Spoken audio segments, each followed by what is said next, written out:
Dear students, let us start the discussion on today's newspaper, that is 5th November 2016. The first article we are talking about antimicrobial resistance. In India, more and more news about the antimicrobial resistance is increasing. What are the reasons? The use of the antibiotics is uncontrolled in India. So recently, you have MCR1 gene is isolated. It is isolated not in the chromosome but in the plasmid. So let us understand this. If you take a bacteria, so there is a chromosome, and in this previously mutations in this chromosome that are leading to the resistance. In bacteria, in the cytoplasm, you have DNA containing bodies, they are called as plasmids. These plasmids can be easily transmitted from one to the other. So, when a new gene related to the drug resistance is discovered in plasmid, it means that it can be easily transmitted from one to another in a community.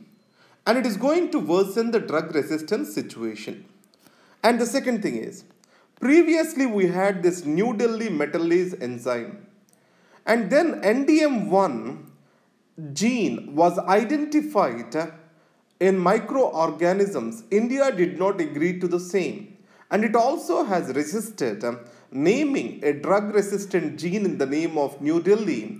And it was feared that it will affect the health tourism industry in the country. Now, the more and more cases of the drug resistance are being reported from India. What is the reason for the same? So one is uncontrolled use of antibiotics or overuse of antibiotics. Now if you take a drug colistin, this is the last line of drug to treat any antimicrobial infection. Even this MCR1 gene is said to be resistant to this particular colistin drug. So it means that the healthcare expenditure is bound to increase when drug resistance increases. It is going to adversely affect the healthcare outcomes and treatment costs for a developing country. If you see the tuberculosis drugs, the first line of the drugs already the resistant has grew. Multi-drug resistant TB, extended drug resistant TB, that is MDR TB, XDR TB, these are growing. So it means that the TB eradication program is going to get complicated in India. So recently, if you observe, the WHO also has asked for a special session of UN General Assembly on TB, as the governments are not sincere in their fight against TB. So major reason over here is increase in cost of the TB, especially related to the drug resistance. Now let's get into the editorial. The first one is piecing together an encounter. So this context of this article is related to recent Bhopal encounter. Now here let us see the encounters in general. So in the police force is considered in India initially as a brutal force, later as a law enforcement agency.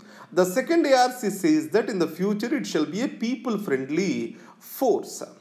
So if it has to become people-friendly force, it has to have three things. One is gender sensitivity, and then human rights, respect towards the human rights, respect to rule of law, and then professionalism. So more and more encounters and the doubts are being raised on the encounters by the police, then obviously this is going to get complicated. So these are the three things happened with regard to the Bhopal encounter. So let me give you this way. The first one is professionalism. Today, the government wants the police to act tough against terrorism. In that process, it is lenient with regard to the police actions, that is the general accusation made onto the police. But if the government wants to make the police strong, it shall not be through informal powers, but it shall be through proper legislation and enactment of the rules. So, circumscribing the rules to give the powers to the police, it is not in accordance with the tradition of the rights of the people. And the second thing is, the sensitivity towards human rights. If you observe, Any developed country, the police force or any force that matter they shall have sensitivity to the people and their rights. So either he may be a terrorist, anti-social element, but he enjoys the rights for being a human being. And police being a state agency, it has to follow the rule of law. Police violence cannot be an answer to the violence by the anti-social forces. So, the standard operating protocols are being clearly set in place in the Bhopal jail, but they are never been observed. So, lack of training in following certain procedures and then lack of proper orientation towards the human rights and gender. These are the major issues which are plaguing our police force. The training of the police shall involve behavioral training. And the next article is still unwieldy but just in time. Now this article is related to GST. So yesterday while discussing GST, we have given the challenges before the GST. One way it has to simplify the tax structure, and the other way the tax system shall not escalate the inflation, and the inflation is a tax on the poor people. So what the government is proposing is 4 different slabs of GST rates plus cess, and this cess has to go to the states. Now understand, the cess goes to the center and center distributes it to the states which are making revenue losses because of the introduction of GST.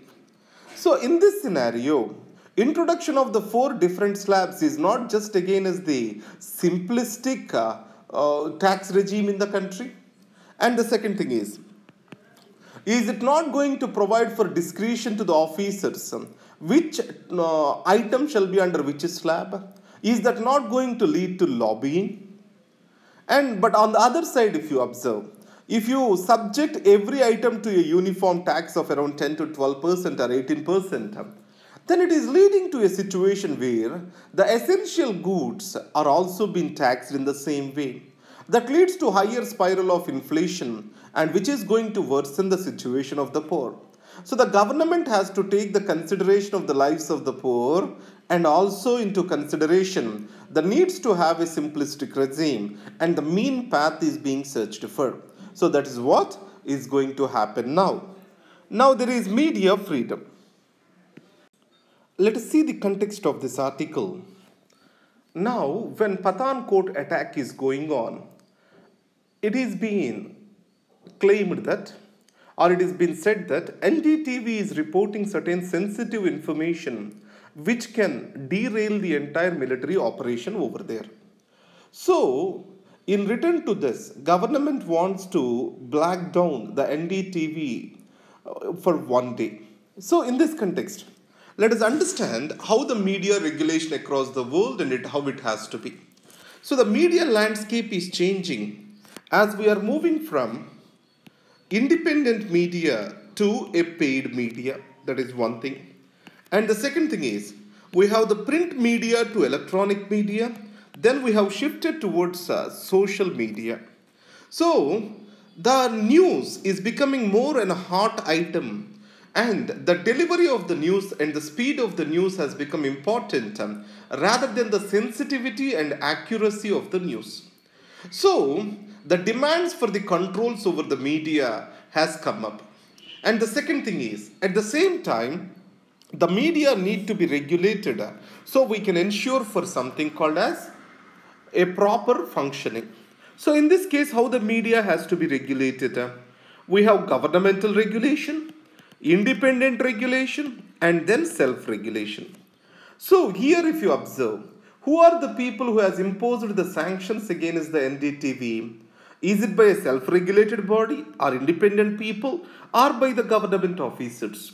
It is a committee consisting of the government officers that has imposed the restrictions. So it means that if you give government a freedom or government a choice to regulate the media, the Indian independence of the media can be compromised.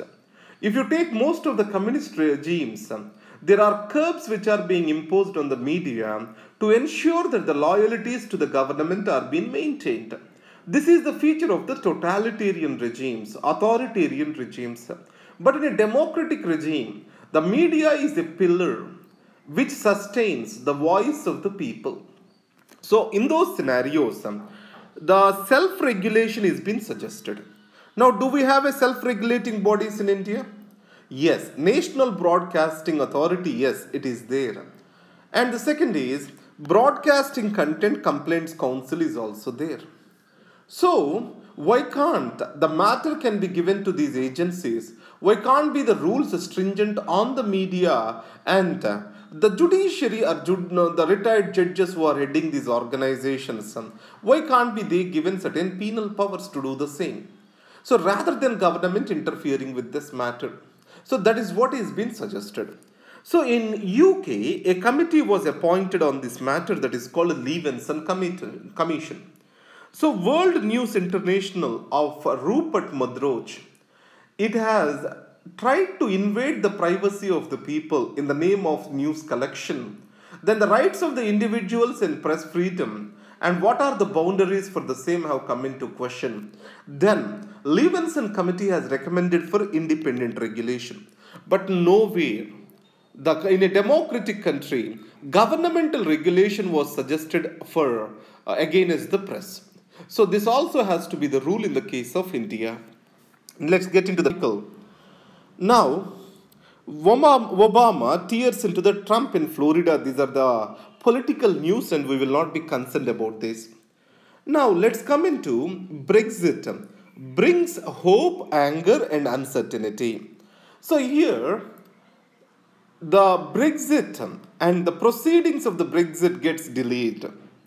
And as the clarity goes missing on the Brexit, it's going to worsen the situation in UK.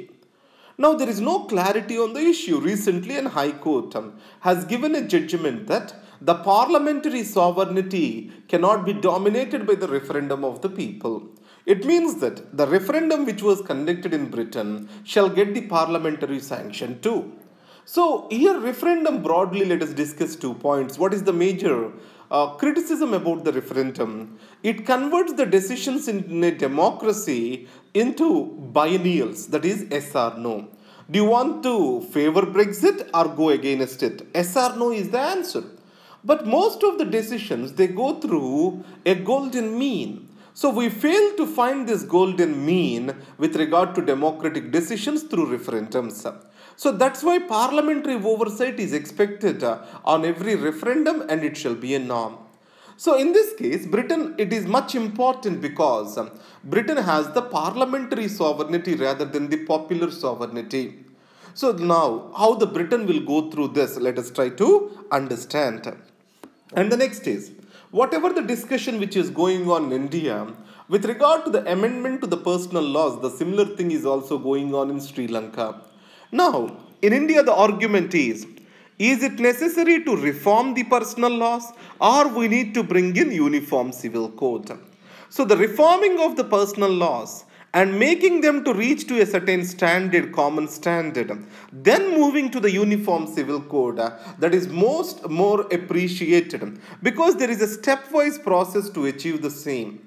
Now, any social change has to be incremental so that the society accepts the change and internalizes the same. The radical abrupt changes, this may not be accepted by the society, it leads to unnecessary frictions. Next, let's talk about the news. Again, NDTV ban and the 2015 revision of code. So especially the section 6 was added and we don't need to remember these things. Any action or any irresponsible reporting on terrorism can attract the sanctions from the government. That is what is the essence of these particular rules which are being framed. Under this, it is been NDTV is being banned from telecasting for a day. Now coming to council undecided over the authority. Here let us see. Previously we have indirect taxes which are administered by the center, such as excise duties, service tax, etc. Today we have GST. Similarly, sales tax was administered by the state and we have the GST. It means who has to administer this GST is the question. In the first GST Council meeting, an understanding was reached that up to 1.5 crore of turnover, it will be the states that will exercise the jurisdiction. After that, it will be the central agencies. Again, I think this has come in conflict and the council has to make a decision on this particular matter. And coming to the independent directors, and it is all about corporate governance related to the Tatas, and we don't need to get into those areas. And coming to the news, especially agricultural residue burning in the case of the northern India. So because of this, the particulate matter is increasing and it is causing huge disease or else disease burden on the country. If you see, the global disease burden report of WHO has clearly said that 6 lakhs of deaths are happening in India due to pollution. And the most common pollution among this is particulate matter. So, the government has to take forward certain innovative technologies to the people how they have to deal with the agricultural residue. As food security concerns are increasing, it means that the more crop output is expected that leads to more agricultural residue, more burning and more pollution. So biomass can be used for the production of the energy. These technologies can be given to the farmers so that it will be a win-win situation. So that's what is being expected. But here the news covers that don't pass on the buck. So it means pollution is non-concern subject for everyone. That's why it is not being given due importance. That's why everyone complains on the other. That's what is NGT's problem is. Now coming to Turkey wants India to start free trade pact talks soon. So remember, I'm making a statement here. Political stability is sine qua non with economic progress.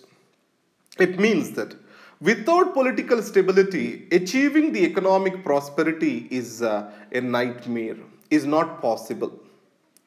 So it means there was political stability in Turkey, and it was said to be the reason for the progress of Turkey.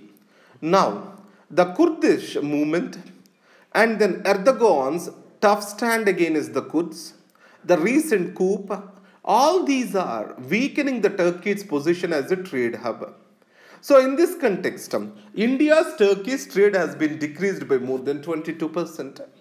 So a free trade agreement is, negotiations are going on between these two countries. What the India can gain from this? One is, we have the access to the markets of the European Union through Turkey. And through Turkey, we can also enter into the markets of West Africa and Middle East. But however, this can only be possible when there is political stability. So these are the articles for today. Thank you very much. Actually, I have uploaded the video, but there is some voice problem in that. So I am trying to upload it again. Thank you very much and all the best.